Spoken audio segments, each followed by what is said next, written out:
ನಿನ್ನೆ 23 ಜಿಲ್ಲೆಗಳ ಅಧ್ಯಕ್ಷರ ಆಯ್ಕೆ ಆಗಿದೆ. ನಿಮ್ಮ ಪ್ರಕಾರ ಅದು ಚುನಾವಣೆ ನಡೆಸಿ ಚುನಾವಣಾಧಿಕಾರಿಗಳು ಪಾರದರ್ಶಕವಾಗಿ ಆಯ್ಕೆ ಮಾಡಿದ್ದಾರೆ. ಕೆಲವರ ಪ್ರಕಾರ ಪಾರದರ್ಶಕವಾಗಿಲ್ಲ, ಏಕಪಕ್ಷೀಯ ನಿರ್ಧಾರ. ಮುಖ್ಯವಾಗಿ ನಿಮ್ಮ ವಿರುದ್ಧ ಬಹಳ ಆಕ್ರೋಶ ವ್ಯಕ್ತಪಡಿಸುತ್ತಾರೆ ಸಂಸದ ಸುಧಾಕರ್ ಅವರು, ಕುಮಾರ ಬಂಗಾರಪ್ಪ ಅವರು, ಬಿಪಿ ಹರೀಶ್ ಅವರು. ಸುಧಾಕರ್ ಅವರು ನೀವೇ ಬದಲಾಗಬೇಕು ಅನ್ನುವಂಥದ್ದು, ಹೈಕಮಾಂಡ್ ದೂರು ಕೊಡ್ತೀನಿ ಅನ್ನುವಂಥ ಆರೋಪವನ್ನು ಕೂಡ ಮಾಡಿದ್ದಾರೆ. ಚುನಾವಣೆ ಪ್ರಕ್ರಿಯೆ ಹೇಗೆ ನಡೆದಿದೆ ಅನ್ನೋದನ್ನ ತಮ್ಮ ಮೂಲಕ ಗೌರವಾನ್ವಿತ ಎಲ್ಲ ಹಿರಿಯರಲ್ಲಿ ತಿಳಿಸೋದಕ್ಕೆ ನಾನು ಇಚ್ಛೆ ಪಡ್ತೇನೆ. ನಾನು ರಾಜ್ಯದ ಅಧ್ಯಕ್ಷನಾಗಿ ಯಾವುದೇ ಜಿಲ್ಲೆಯ ಅಭಿಪ್ರಾಯವನ್ನು ಕೂಡ ಕೊಟ್ಟಿಲ್ಲ, ಕೊಡೋದಕ್ಕೆ ಅವಕಾಶವೂ ಕೂಡ ಇಲ್ಲ. ಕೇಂದ್ರದಿಂದ ನಮ್ಮ ಕ್ಯಾಪ್ಟನ್ ಗಣೇಶ್ ಕಾರ್ಣಿಕ್ ಅವರನ್ನ ಚುನಾವಣೆಯ ಒಂದು ಜವಾಬ್ದಾರಿಯನ್ನು ಅವ್ರಿಗೆ ಕೊಟ್ಟಿದ್ರು. 13 ಜನ ಅಬ್ಸರ್ವರ್ಸ್ನು ಕೂಡ ನೇಮಕ ಮಾಡಿದ್ರು, ವೀಕ್ಷಕರನ್ನ. ಪ್ರತಿಯೊಬ್ಬ ವೀಕ್ಷಕರಿಗೂ ಕೂಡ 3 ಜಿಲ್ಲೆ ಜವಾಬ್ದಾರಿಯನ್ನು ಕೂಡ ನೀಡಲಾಗಿತ್ತು. ಪ್ರತಿ ಜಿಲ್ಲೆಗೂ ಕೂಡ ಚುನಾವಣಾಧಿಕಾರಿ, ರಿಟರ್ನಿಂಗ್ ಆಫೀಸರ್ ಮತ್ತೆ ಕೋ ರಿಟರ್ನಿಂಗ್ ಆಫೀಸರ್ ಕೂಡ ನೇಮಕಾತಿಯಾಗಿದೆ. ಮತ್ತೆ ರಿಟರ್ನಿಂಗ್ ಆಫೀಸರ್ ಮತ್ತೆ ಕೋ ರಿಟರ್ನಿಂಗ್ ಆಫೀಸರ್ ಅವರ ನೇತೃತ್ವದಲ್ಲಿ, ಅವರ ಸಮಕ್ಷಮದಲ್ಲಿ ಆ ಜಿಲ್ಲೆಗಳಲ್ಲಿ ರಾಜ್ಯಕ್ಕೆ ಕಳಿಸಿಕೊಟ್ಟಿದ್ದಾರೆ. ಜಿಲ್ಲೆ ತಂಡದಿಂದ ಯಾವ 3 ಹೆಸರುಗಳನ್ನ ಕೊಟ್ಟಿದ್ದಾರೋ ಆ 3 ಹೆಸರುಗಳನ್ನ ದೆಹಲಿಗೆ ಕಳಿಸಿಕೊಟ್ಟು, ದೆಹಲಿಯಿಂದ ಅಂತಿಮವಾಗಿ ತೀರ್ಮಾನ ಆಗಿರ್ತಕ್ಕಂಥ ನಂತರದಲ್ಲಿ ನನ್ನ ಚುನಾವಣಾ ಪ್ರಕ್ರಿಯೆ ನಡೆದ್ಬಿಟ್ಟು ಅವರ ಹೆಸರನ್ನ ಘೋಷಣೆ ಆಗಿರ್ತಕ್ಕಂಥದ್ದು. ಈ ಪ್ರಕ್ರಿಯೆಯಲ್ಲಿ ವಿಜಯೇಂದ್ರ ಅವರ ಪಾತ್ರ 0. ನಾ ರಾಜ್ಯದ ಅಧ್ಯಕ್ಷ ಇರಬಹುದು, ರಾಜ್ಯದ ಅಧ್ಯಕ್ಷ ಇದ್ರೂ ಸಹ ನನ್ನ ಜಿಲ್ಲೆ ಬಗ್ಗೆ ಅಭಿಪ್ರಾಯನ ಕೊಡಬಹುದೇ ಹೊರತು ರಾಜ್ಯದ ಯಾವುದೇ ಜಿಲ್ಲೆಗೆ ಅಭಿಪ್ರಾಯ ಕೊಡೋದಕ್ಕೆ ನನಗೂ ಕೂಡ ಅಧಿಕಾರ ಇಲ್ಲ. ಇದು ಎಲ್ಲರೂ ಕೂಡ ಗೊತ್ತಿರಬೇಕು. ಕಾರಣ ಏನಂದ್ರೆ ಇಲ್ಲಿ ಯಾರನ್ನೂ ಕೂಡ ಸುಧಾಕರ್ನೂ ಕೂಡ ದೂಷಿಸಕ್ಕೆ ಹೋಗೋದಿಲ್ಲ.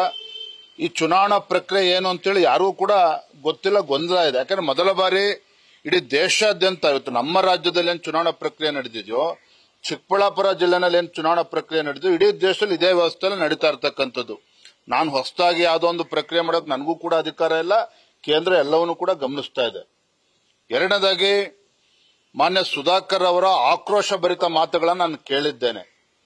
ಆಕ್ರೋಶ ಭರಿತ ಮಾತುಗಳನ್ನ ನಿನ್ನೆ ಸುಧಾಕರ್ ಅವರು ಏನ್ ಹೇಳಿದ್ದಾರೆ ಅದನ್ನು ಕೇಳಿದ್ದೇನೆ.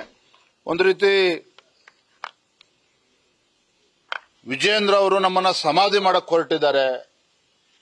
ನಾನು ತಮ್ಮ ಮೂಲಕ ಸುಧಾಕರ್ ಹೇಳೋದಕ್ಕೆ ಇಚ್ಛಪಡ್ತೇನೆ, ಈ ರೀತಿ ಹೇಳಿಕೆಗಳನ್ನು ದಯವಿಟ್ಟು ಕೊಡಬೇಡಿ. ಅದು ನಿಮಗೂ ಕೂಡ ಗೌರವ ತರೋದಿಲ್ಲ, ನನಗೂ ಕೂಡ ಗೌರವ ತಂದುಕೊಡೋದಿಲ್ಲ. ಅಲ್ಲಿ ಯಾರು ಆಯ್ಕೆ ಆಗಿದೆ ಅವನು ಕೂಡ ಪಕ್ಷದೊಬ್ಬ ಕಾರ್ಯಕರ್ತ, ಮತ್ತೆ ಸುಧಾಕರ್ ಅವರ ಸಂಬಂಧಿನೂ ಕೂಡ ಹೌದು. ಹಾಗಾಗಿ ಚುನಾವಣಾ ಪ್ರಕ್ರಿಯೆ ಏನಾಗಿದೆ ಅನ್ನೋದನ್ನ ಅವರು ಕೂಡ ಅರ್ಥ ಮಾಡ್ಕೊಳ್ಳಿ.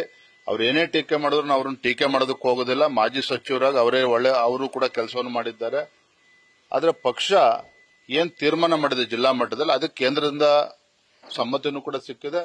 ಅದನ್ನ ನಂದು ಯಾವುದೇ ರೀತಿ ನನ್ನ ಮೂಗು ತೋರ್ಸಕ್ಕಂತ ಕೆಲಸ ಆಗಿಲ್ಲ. ಹಾಗಾಗಿ ಈ ರೀತಿ ಹೇಳಿಕೆಗಳನ್ನು ಕೊಡ್ತಕ್ಕಂಥದ್ದು ಖಂಡಿತ ಇದು ಪಕ್ಷಕ್ಕೂ ಕೂಡ ಗೌರವ ತಂದುಕೊಡೋದಿಲ್ಲ, ಅವ್ರಿಗೂ ಕೂಡ ಗೌರವ ತಂದುಕೊಡೋದಿಲ್ಲ.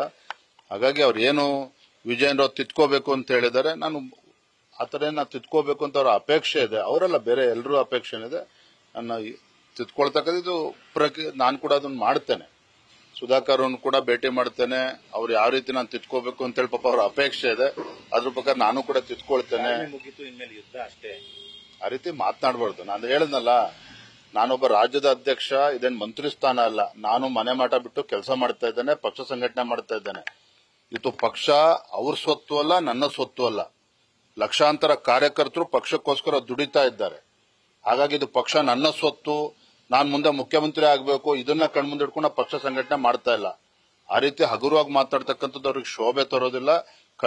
ಖಂಡಿತ ಆ ರೀತಿ ಮಾತನಾಡಬಾರದು ಅಂತೇಳಿ ತಮ್ಮ ಮೂಲಕ ಆಗ್ರಹ ಮಾಡ್ತಾ ಇಲ್ಲ, ವಿನಂತಿ ಮಾಡ್ತಾ ಇದ್ದೇನೆ. Thank you. ಈಗ ಹೈಕಮಾಂಡ್ ಏನಾದ್ರು ಹೇಳ್ತೀರಾ ಸರ್, ಇಷ್ಟೆಲ್ಲ ಆಗ್ತಾ ಇದೆ?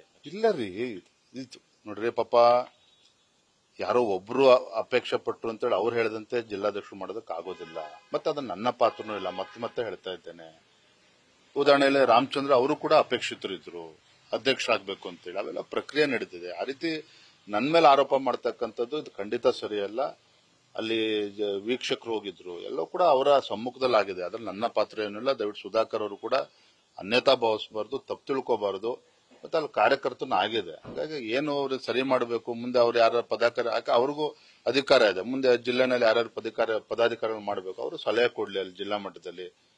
ಖಂಡಿತ ಈ ರೀತಿ ಮಾತನಾಡ್ತಕ್ಕಂಥ ಸರಿಯಲ್ಲ. ಮತ್ತೆ ನನ್ನ ಈ ಎಲ್ಲ ಚುನಾವಣಾ ಪ್ರಕ್ರಿಯೆಯಲ್ಲಿ ರಾಜ್ಯದ ಅಧ್ಯಕ್ಷ ವಿಜಯೇಂದ್ರ ಅವರ ಪಾತ್ರ ಯಾವ ಜಿಲ್ಲೆಯಲ್ಲೂ ಕೂಡ ಇಲ್ಲ. ಅದನ್ನು ಮತ್ತೊಮ್ಮೆ ಸ್ಪಷ್ಟಪಡಿಸ್ತೇನೆ. ಸ್ಪರ್ಧೆ ಬಗ್ಗೆ ಅಧಿಕೃತವಾಗಿ ಘೋಷಣೆ ಮಾಡ್ತಾರಂತ ನಾಳೆ. ಥ್ಯಾಂಕ್ ಯು, ಧನ್ಯವಾದ. ಶ್ರೀರಾಮುಲು ಅವರನ್ನ ಮಾತಾಡಿದ್ರ ಸರ್? ಮಾತಾಡಿದ್ದೀನಪ್ಪ. ಅವರು ಬಂದ್ರು, ಯಾರನ್ನೂ ಭೇಟಿಯಾಗಿಲ್ಲ, ಹೋದ್ರು. ಅವ್ರ ನಡೆನೆ ಬಹಳ ನಿಗೂಢವಾಗಿದೆ ಸರ್. ಇಲ್ಲ, ನಾನು ಶ್ರೀರಾಮುಲು ಅವರು ಪಾಪ ಹಿರಿಯರಿದ್ದಾರೆ, ಸಚಿವರಾಗಿ ಅವರೇ ಆದಂತ ಒಂದು ಕೆಲಸ ಮಾಡಿದ್ದಾರೆ. ಪಕ್ಷ ಸಂಘಟನೆ ಕೂಡ ಅವರೇ ಆದಂತ ಒಂದು ಶಕ್ತಿನ ಕೊಟ್ಟಿದ್ದಾರೆ. ನಾನು ಕೋರ್ ಕಮಿಟಿ ಆದ ನಂತರ ಬೆಳಗ್ಗೆ ನಾನೇ ಅವತ್ತು ಕೂಡ ಮಾತನಾಡಿದ್ದೇನೆ, ಮರುದಿನನೂ ಕೂಡ. ಯಾಕೆ ಮಾಧ್ಯಮದಲ್ಲಿ ಬಂದಾಗ ರಾಜ್ಯದ ಅಧ್ಯಕ್ಷನಾಗಿ ಮಾತಾಡ್ತಕ್ಕ ನನ್ನ ಕರ್ತವ್ಯ. ಕೋರ್ ಕಮಿಟಿಲಿ ಆಗಿರ್ತಕ್ಕಂಥದ್ದನ್ನ ಮಾಧ್ಯಮದ ಮುಂದೆ ಚರ್ಚೆ ಮಾಡಬಾರ್ದಿತ್ತು ಅಂತೇಳಿ ನಾನು ಕೂಡ ಮನವಿ ಮಾಡಿದ್ದೇನೆ. ಮತ್ತೆ ಏನೇ ಸಮಸ್ಯೆ ಇದ್ರೂ ಕೂಡ ಎಲ್ಲ ಹಿರಿಯರು ಕೂತು ಬಗೆಹರಿಸಿಕೊಳ್ಳೋಣ ಅನ್ನೋ ಮಾತನ್ನು ಕೂಡ ನಾನು ಮಾತನಾಡಿದ್ದೇನೆ ಶ್ರೀರಾಮುಲು ಅವ್ರನ್ನ. ನ್ಯೂಸ್ ಫಸ್ಟ್ ನಿರ್ಭೀತಿಯಿಂದ ನಿಮ್ಮ ಪರವಾಗಿ.